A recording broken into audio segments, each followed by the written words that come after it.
I'm 10 years old, and I'm going to read, I think, the side effects of a drug called Daytriana. The drug Adderall. Luvox. Cymbalta. Gyodon. Lexapro. Namenda.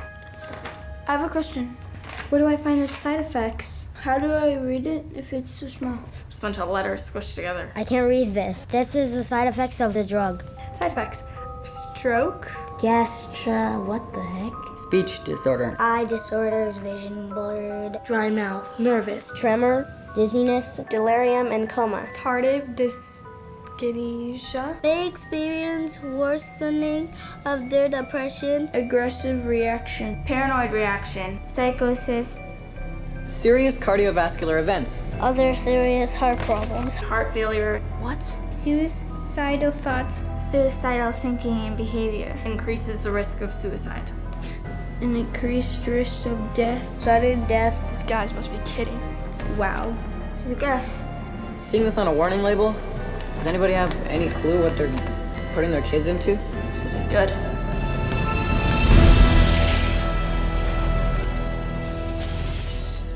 No drug has side effects. They're all effects. Side effect is just a way that doctors explain away the effects that they don't like or you won't like, but they're effects. These are the effects of these drugs.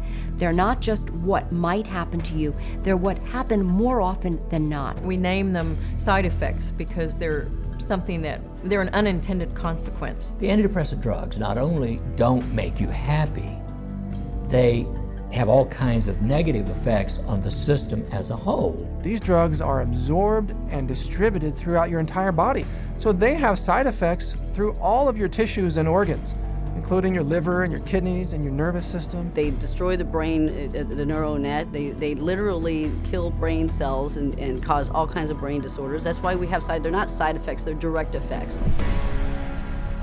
Mas enquanto os psiquiatras continuam a minimizar a diversidade de riscos de saúde ao público, eles não têm problemas em admiti-los às nossas câmaras. I think I tell them the main side effects.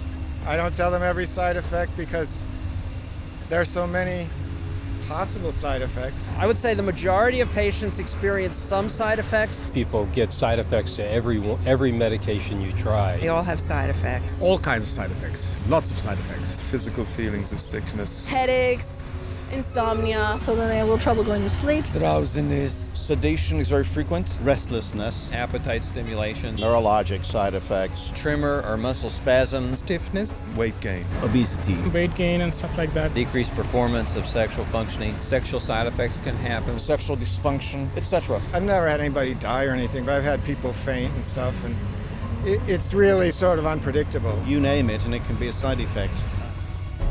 E por que é que os psiquiatras não podem predizer que reações adversas terá? Porque nenhum deles sabe como é que as suas drogas funcionam. At least with street drugs, people know that they're dangerous, that they should be off of them. With pharmaceuticals, people are told they're safe to take every day. Mas longe de serem seguras, as drogas psicotrópicas são expostas cada vez mais como toxinas químicas, com o poder de matar. Some of the side effects that have become of concern lately are suicide, increased risk of suicide, increased risk of homicide. These aren't people that were horribly depressed when they were given a drug. These are people who are given a drug for social anxiety or difficulty sleeping or mild depression and then become suicidal. And so when they become suicidal and they kill themselves, what the doctor does is go back and say, oh, well, it's because they were depressed. The label itself, the disorder, is what is blamed for the side effects. When in reality, it's the drug that is causing the side effect. It is the drug that is the problem. Drogas tais como os antidepressivos prescritos a Woody Witzak, que as tomou não para qualquer doença mental, mas para o ajudar a dormir.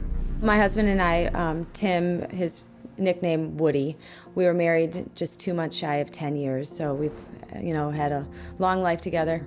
And Woody was a guy who was healthy. He was a big runner. He's never had a history of depression or any other so-called mental illness. He was given Zoloft for insomnia. I find Woody one night completely sweat through his shirt in fetal position, kept going, Kim, you gotta help me. I don't know what's happening to me. It's like my head's outside my body looking in. Kim, help me, help me. We did breathing, listened to music, prayed, anything to calm him down from this head outside his body feeling. And a week later, he was found dead hanging. A guy who loved life. Os psiquiatras declaram que as suas drogas salvam vidas. Mas, de acordo com os seus próprios estudos, as drogas psicotrópicas duplicam o risco de suicídio, com um aumento de risco de quase 7 vezes. As a pharmacist who has been studying the problem for the past 7 years, I do see a glaring connection between the high use of these psychoactive substances and the rise of violence. If people knew that the mechanism was not known of these drugs, that they could cause, if there's a real chance for them to get a homicidal tendency or even suicide, if you take the drug, there's a chance you may want to kill yourself. And I could repeat probably a dozen other examples of significant self-inflicted harm or significant violence to others in patients who had never had that experience in their adult life. Pacientes tais como o avô Donald Shell, do Wyoming. Donald Shell was a man in his 60s, a gentleman, a family man, a funny man. He had periodic episodes of depression, but never any real serious mental health issues, and became depressed, had a down period, went to a general practitioner and was given Paxil. 2 days later, he shot his wife, his daughter, his 9-month-old granddaughter, and then himself. The first question the jury was asked, very telling question, can Paxil cause some people to commit homicide and or suicide? To which they answered yes. Donald Shell tomava Paxil durante 2 dias antes da sua reação homicida da droga. Mas o consumo de psicotrópicos a longo prazo também tem provado criar uma vida inteira de prejuízos, um facto não desejado, ignorado pelos psiquiatras. In the long run, the side effects may actually be worse than the original condition. I don't think the average patient has any idea that the long-term use of this drug is now associated with very serious diseases, with diabetes, with kidney failure, with tardive dyskinesia, a movement disorder that's very serious and permanent and irreversible. You can be affected by these drugs in any part of your body, your brain, your heart, your kidneys. That's why people die early very often, because they are prescribed things and the long-term effects are, in some cases, the death of the individual. E o maior prejuízo é criado pela prescrição de diversos medicamentos por psiquiatras que fazem fortuna com a multiprescrição de drogas psiquiátricas, uma para contrabalançar os efeitos da outra. If you have drugs that create side effects, that gives you a ready market for more drugs to cure the side effects. It seems to me that it's a self-propagating system. And what ends up happening is that each one of those new drugs that's added into the scenario brings on another symptom for which there's another drug, for which there's another symptom, for which there's another drug. And it just snowballs into a vicious circle of one drug causing the need for another drug. Sometimes people come and they're on such a cocktail of so many different drugs for so many different things. It's rare now that I see a senior citizen that is on less than 5 or 6 drugs at one time. Some 12, 15. One will lead to the next, and they're all toxic. This is how the game is played. E à medida que os psiquiatras espalham o seu jogo lucrativo de drogas psicotrópicas ainda mais longe para a sociedade, as crianças tornaram-se a mais recente e trágica das vítimas. Rebecca Riley, 2.5 years old, they diagnosed her with bipolar disorder and ADHD. They had her on an antipsychotic, they had her on a heart drug, they say, for ADHD, and they had her on an anti-seizure. And then one other one for side effects. 4 drugs at 2.5 years old. She can't even zip up her own pants. She's like a little rag doll. The school nurse, 2 teachers, the principal, the social worker, all said they never seen any behavior in this little 4-year-old girl that would warrant these kind of medications. And all specifically called this doctor and said, please take her off these. She died at a little over 4 years old.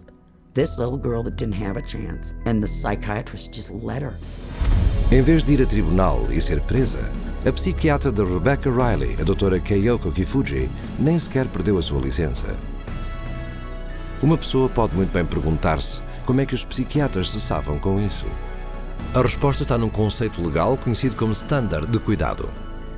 The standard of care is based on what do other doctors do? What would a reasonable physician do in this situation? And the reality is that what most physicians do is prescribe medications. As long as they've done their paperwork properly and documented that this child had the symptoms that led them to this conclusion, they appear to be completely protected from any kind of a lawsuit as a result. The standard of care is what allows doctors to seriously injure or even kill a patient with total impunity. So the standard of care now has been implemented to where you can get away with, if you're a medical doctor, psychiatrist, you can get away with murder.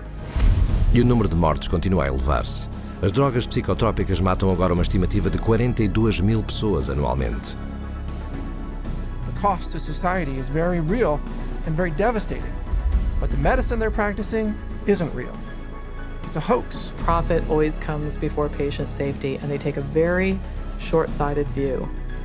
It's all about how can we make money today, not what price are we going to pay tomorrow. The trail of destruction that a psychiatrist leaves in his path is of no concern to that guy.